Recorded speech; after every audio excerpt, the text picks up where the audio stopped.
Hello guys, welcome back to my channel. Sa video ito, magre-review tayo ng isa sa mga best performing UITF sa loob ng ating G funds. Pero bago ang lahat ng yan, intro muna tayo.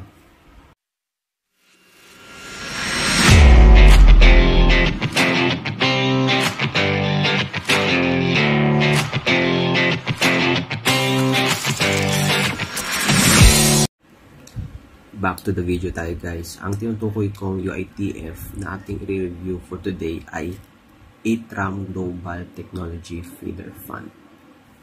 Pero bago natin puntahan yung nasabing fund, sa mga hindi nakakalam kung ano ang ibig sabihin ng UITF or Unit Investment Trust Fund, ito ay isang investment managed by fund managers na kung saan hindi mo na kailangan mag-invest manually sa mga stocks or iba't ibang equities. So sila nang bahalang mag-allocate ng iyong invested money sa iba't ibang stocks or company or business para mapalago iyong pera. Punta na tayo guys sa ating UITF. As of June 20, 2024, ito ay may NAV or Net Asset Value per Unit or price sa market na 326.72 pesos. At may year-to-date performance na 16.99%, meaning kung ikaw ay nag-invest dito year-to-date, tumubo na iyong pera ng 16.99%. Punta tayo sa overview ng fund. By the word itself, technology, meaning ang fund ay nag-i-invest sa mga technology companies or technology stocks. Alam naman natin guys na patuloy nag-i-improve ang ating technology. Lalong-lalo na nung pumasok yung AI, Artificial Intelligence. So sino ba naman ang hindi nakakalam sa atin ng AI sa panahon ngayon? Halimbawa na lang natin yung Nvidia na company or stock. Kung titignan natin sa kanyang stock price graph or chart 5 years ago, tignan natin yung uptrend na galaw ng kanyang price, 'di ba? Simula nung nag-boom yung AI sa mundo. Kumbaga kung ikaw ay nakasunod sa trend ng Nvidia 5 years ago, kung ikaw ay nag-invest, tumubo na yung pera ng 2,979.56%. Ganon kalaki. Ganon ang epekto ng AI sa mga technology stocks. Nabanggit na natin yung kanyang year-to-date performance. Punta tayo sa kanyang 1-year performance. Ito ay may 1-year performance na 33.88%. At kung sa kanya namang 5-year performance, kung ikaw ay nag-invest 5 years ago, tumubo na yung pera ng 181.72%. At kung ikaw naman ay nag-invest dito simula nung nag-start yung fund, ito ay tumubo na ng 226.73%. Ang fund pala ay nag-start noong 2018. Tingnan nyo guys, yung gain kung ikaw ay nag-invest simula nung nag-start yung fund, napakalaki. Kung i-compare naman natin siya sa paborito ng lahat na SP 500, ang year-to-date ng SP 500 ay 14.57%, meaning mas mataas si Atrium Global Technology Feeder Fund.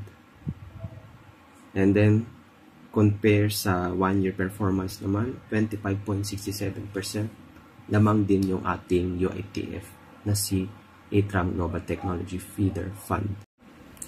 Punta naman tayo sa key facts ng fund. Asset class, equity, syempre nag-invest siya sa mga stocks. Risk profile, aggressive. So, isa po siyang aggressive type na investment. So, kung ikaw ay may risk appetite or investor na may risk appetite na aggressive or hindi ka conservative para sa itong fund na to. Fund type, syempre UITF. Currency, syempre Philippine peso. Benchmark index. So, ito yung kanyang pina-follow na benchmark, MSCI AC World Information Technology Index. So, titignan natin yung performance ng fund compare sa benchmark niya. For the past 1 year, lamang yung benchmark sa ating fund. So, sa benchmark, 45.40% ang kanyang gain. Samantalang sa fund naman ay may 31.66% lamang. So, syempre, ang mga fund katulad ng mutual fund at UITF, meron niyang mga charge fees or trust fee. So, dito sa ating UITF, ito ay may 1.15% per annum na trust fee. Mura siya compare sa ibang mutual fund or UITF na may ganitong klase or aggressive type na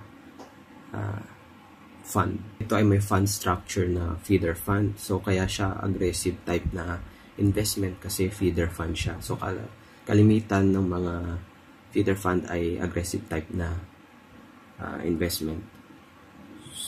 Ang kanyang fund manager, which is Fidelity International, ay isang well-established or well-known fund manager sa buong mundo. So, no need to worry guys. Kung ikaw ay mag-invest sa fund na ito, eto na guys, punta na tayo kung saan nga ba ina-allocate ni fund manager yung ating ininvest na pera dito sa fund. Base sa key information and investment disclosure statement ng fund, ini-invest or ina-allocate ni fund manager yung ating pera sa iba't ibang stocks or business.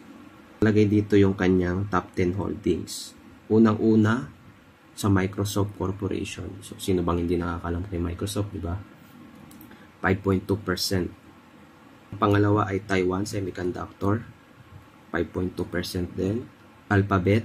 Sa mga hindi nakakalam, ito ay parent company ni Google, ni YouTube, Amazon.com, 3.6%, Apple, 3.6% din, Texas Instruments. So, kakaalam ko guys, lang tong semiconductor company din tong Texas Instruments.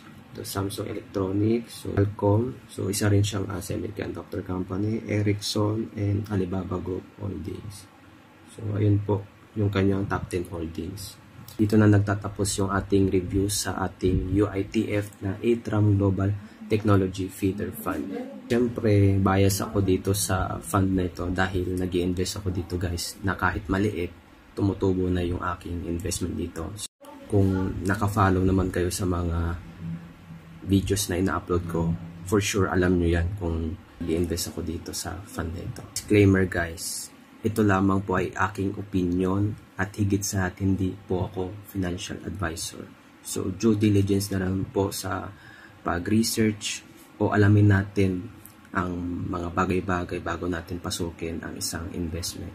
At syempre guys, remember, ang past performance ng fund ay hindi katulad na magiging future performance nito sa hinaharap. At base lang din po ito sa aking experience. Ayun lamang po, kung gusto niyo yung mga gantong video, pakilike lang po ang ating video sa baba. And please consider subscribe and hit the bell notification button para maging updated po kayo sa mga susunod kong videos. And have a nice day po. Thank you and God bless. See you on my next videos.